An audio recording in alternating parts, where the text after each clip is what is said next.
ಪುಟ್ಟ ನಿಮಾಯಿ ಎಷ್ಟು ತುಂಟನಾಗಿದ್ದ ಅಂತಂದರೆ, ಆತ ಒಂದು ಸರಿ ಅಳೋಕೆ ಶುರು ಮಾಡಿದ್ರೆ ಮನೇಲಿರೋರೆಲ್ಲ ಹರಿಬೋಲೋ ಅಂತ ಜಪ ಮಾಡೋವರೆಗೂ ಆತ ಅಳು ನಿಲ್ಲಿಸ್ತಾನೆ ಇರಲಿಲ್ಲ.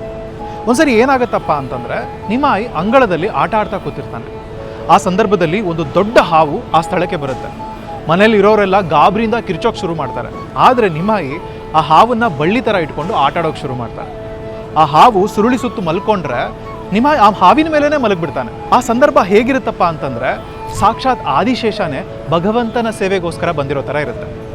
ಇನ್ನೊಂದು ಸಲ ಏನಾಗುತ್ತಪ್ಪ ಅಂತಂದರೆ, ನಿಮಾಯಿ ಮೇಲಿರ್ತಕ್ಕಂತಹ ಆಭರಣಗಳನ್ನೆಲ್ಲ ನೋಡಿದ ಕಳ್ಳರು ಆ ಆಭರಣಗಳ ಮೇಲಿನ ಆಸೆಗೆ ನಿಮಾಯಿಗೆ ಸಿಹಿ ತಿಂಡಿಗಳನ್ನ ಕೊಟ್ಟು ಹೆಗಲ ಮೇಲೆ ಕೂರಿಸ್ಕೊಂಡು ಆತನ ಕದ್ದೊಯ್ದು ಬಿಡ್ತಾರೆ.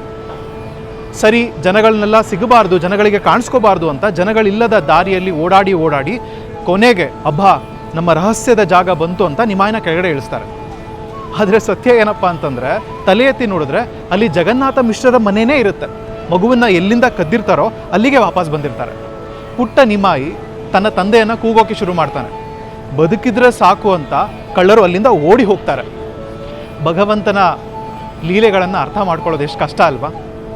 ಮುಂದಿನ ಎಪಿಸೋಡ್ನಲ್ಲಿ ಭಗವಂತ ಸಾಕ್ಷಾತ್ ತನ್ನ 8 ಕೈಗಳ ರೂಪವನ್ನು ಒಬ್ಬ ಬ್ರಾಹ್ಮಣನಿಗೆ ತೋರಿಸಿದ ಕಥೆಯನ್ನು ಹೇಳ್ತೀನಿ. ತಪ್ಪದೆ ವೀಕ್ಷಿಸಿ.